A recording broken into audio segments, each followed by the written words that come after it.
It's a born genetic disorder, so my whole life. Craig Upshaw was born with hemophilia, a blood clotting disorder. The Edmonton man, also president of the Canadian Hemophilia Society, is mindful of it every day. You're always running the risk potentially of having a bleed due to some type of injury, and so you're much more careful on what you do. He uses therapies made from human plasma to keep his condition in check. Plasma is the liquid part of blood. It's donated in a way similar to blood, but the process takes longer.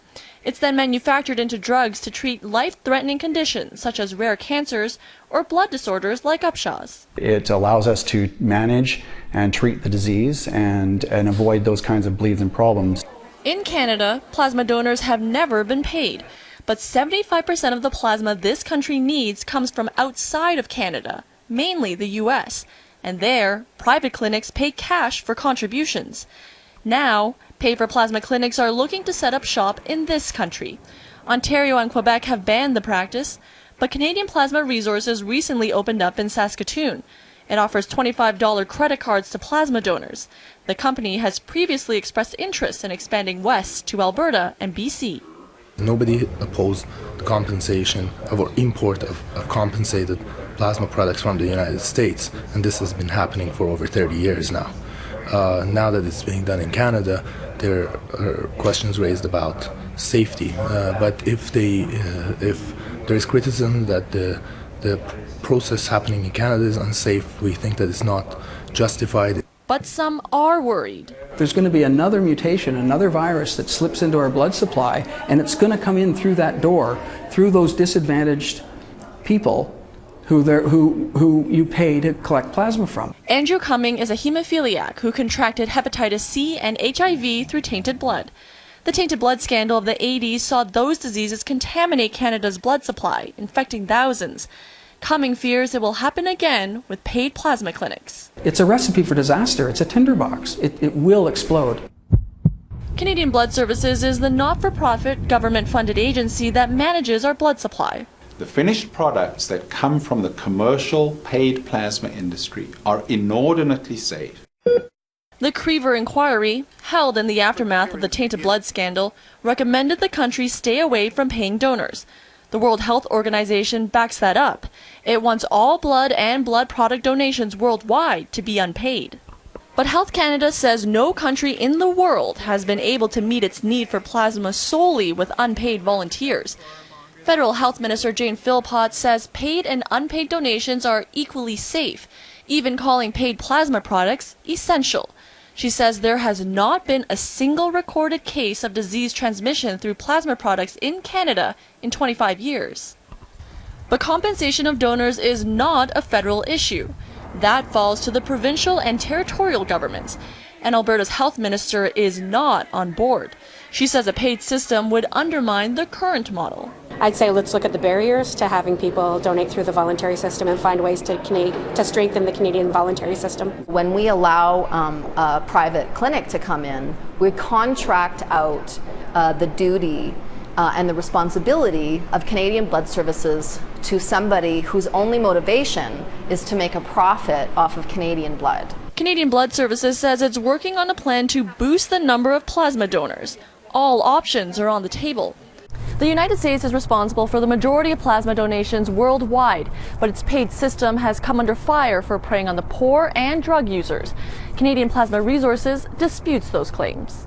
Nobody is forcing anyone to donate plasma. If somebody likes to donate plasma and they're eligible to donate plasma, we don't discriminate based on their income. It's not one of the requirements from Health Canada, and again, as long as it's a safe donor, it's their decision to make a plasma donation or not. But medical ethicist Brendan Lear says a paid plasma system is ripe for exploitation. Would you lie on a form? You know, if you're paid $20 to do so, most people would say no, but let's say what $20 is a huge incentive for some people if you have no money or if you're addicted to substances. So what would happen if payment for plasma were allowed across Canada? A New Zealand study found some regular volunteers would stop donating if they were offered payment. Is that how Albertans would react? I don't donate for money. I donate. Donation for me is a kind of volunteering act. So I want to donate. I want to save somebody's life. I don't see any reason to make money off of something that I was already born with and can give freely out to people. I just don't like the idea of paying people for good deeds, because then it's no longer a good deed. Ultimately, it comes down to the question, should we pay people for their body parts? We don't do it with any other kinds of tissue. We don't do it with kidneys or eyeballs or livers. We intuitively understand that there's a conflict of interest when you start mixing the profit motives and the motives of a private corporation with the procurement of human tissue. That debate is already happening in the world of organ donation. Ideas include paying funeral expenses for a deceased donor or giving gift cards to donors for signing up. These are ideas that are being talked about that are so far unproven and would actually be illegal currently in Canada, but there are discussions happening in academic and policy circles about whether this is a direction we should or should not move towards. Medical ethicist Brendan Lear argues policies for plasma donation ought to echo Canadians' altruism. When you take a behavior, a complex social behavior like that and say, well, we're just going to buy blood, so thanks for that anyway. You sort of lose something magical. As for Upshaw, his stance is clear. Paid donors are critical. They maintain plasma supply and help keep him healthy. If you say, look, we're not going to allow plasma from paid donors to coexist within the Canadian system, you're talking about thousands of Canadians that would die, that would not have access to biological products that saves their lives, and I wouldn't have product to treat.